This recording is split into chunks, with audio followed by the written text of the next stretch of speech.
This is ludicrous. This is ridiculous. These are 10 things I hate about my GX460. First thing I hate about my GX460 is that it's not easy to modify.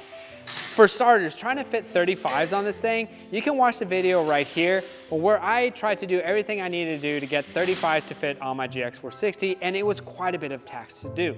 And everything from suspension installs to armor and all that stuff seems to always have an extra step behind it.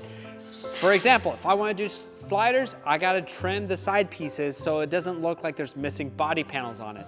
I want to install 35s, I got to cut my fender to make it clear just fine. So what he meant to say was it wasn't as easy to clear 35s as the far superior GX470 was. So realistically— Stop feeding them lies. Anyways, this takes us to our number 2 segment. Was actually the V8. Now, I know what you're thinking.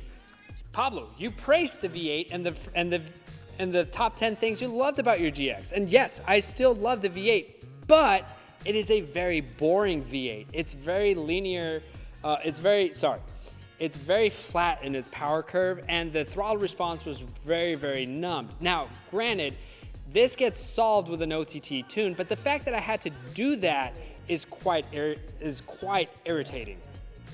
Now, number 3 on our list is actually poor visibility, which is really weird because driving this every day, I feel like I can see the road just fine, but I do have a bit of a blind spot here on this A-pillar right here. But when I'm wheeling, it gets even worse. Because the way the GX is designed, the driver kind of sits in a cockpit per se. Now, in the 80 series where I spent a majority of my time wheeling, you sit a little more further up and you're almost like on an observation tower as you're going down a trail. This allows you to set your lines a lot better, it allows you to kind of judge where you're going, and it makes it so much easier to wheel. Unfortunately, on the GX, I had more of Jesus take the wheel than I did actually looking at where I was going.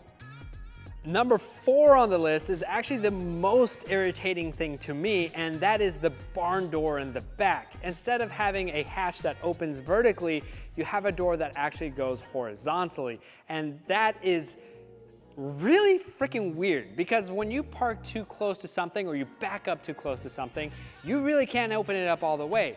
Or if you set yourself in a camp spot and you park a certain way, that spot could be completely ruined because the barn door only opens one direction and you don't have that ease of access. So I have to have this extra step of where I park at a campsite than I would have usually had when I had my 80 series. Number 5 on the list. This is a little bit of reaching, but stick with me. It's the 3rd row seat. Now, what irritates me about the 3rd row seat is, granted, I can take it off, I can have a lot of space, I can put a drawer system. But if I don't have a drawer system, and with 35s and a lift, I have this extra height of plateau of basically me trying to lug whatever I want to put in the back, and I have to lift it up extra high. And it is something that gets really annoying pretty quick, especially when you have kids and you're taking stuff to a park or a birthday party or anything like that. It does make it a little more cumbersome, and then there's like a reduced amount of space that you would typically have like in a 4Runner or I don't know, an 80 series. 80 series has so much room. I love the 80 series. Number 6 on the list is the 6-speed transmission. Now, I did on the top 10 things I love about the GX said I love the fact that it has a 6-speed, but there's also a downside to it. Without a tune and bigger tires, it seems to really hunt its gears, and it doesn't really seem to hold a gear. I don't know, it's really weird to explain. On top of that, if you have a 2010 or 2011 GX460, they had valve body issues where one of the solenoid pintles wouldn't close all the way and you'd get blow by inside the valve body, causing really weird shift issues. On top of that, these also have a tendency of having torque converters burn up on them, which is not something really I'm excited about, and I kind of wonder, is my transmission going to hold up 300,000 miles? It might make it 200,000 miles, but it probably won't make it 300,000 miles. Number 7 on the list of the things that absolutely irritate me on this thing is there's We all know about service intervals. You hit a certain amount of mileage. For example, on the older brother GX460, you at right about 90,000 to 100,000 miles, you would do a timing belt change. And that's normal. It's not a cheap job to do, but it's something that needs to be done. And when I bought my GX460, what I really wanted was something I didn't have to have that interval, but they figured out a way to sneak one in there with a coolant valley leak. There's a plate in the middle between the two cylinder heads of the engine that has what is called a heat exchanger inside of our actual diagnostics books. And this plate does not have enough surface area for silicone to completely seal it off. So at about 150,000 miles on these things, they begin to leak, and it's not an easy job to do. It makes a big mess, and it's not something that, you know, I feel shouldn't be a problem, but it is. Number 8 on the list of things that absolutely irritate me on this thing is its approach and departure angles. Out of the box, this thing has abysmal approach and departure angles to where I know if I didn't do the bumper cut modifications that I did on this thing, and I went out to all the trails I did at Toyota Jamboree, shameless plug, you can watch all the videos right here, I would have not had any bumpers left. And there's actually one point where I was dragging my bumper cut in the back. And this is something that I just don't think it was really thought after. Now, granted, Lexus and Toyota didn't really design this thing to be an off-roader. They were actually really surprised that people were buying these and modifying them and then taking them off-road. But it is, once again, back to it's always an extra step to doing something just to get straight out in the trails. Number 9, I've already kind of briefly touched this, but it's so irritating that I figured it needed a section all on its own. And that is fitting a spare tire in the back. Whether you have to put a big heavy rear bumper or you have to drill into the rear door and mount something to the actual barn door to put a spare tire. And if you put anything bigger than a 33 on it, you're gonna wear out your hinges and you're gonna stress out the metal in the back.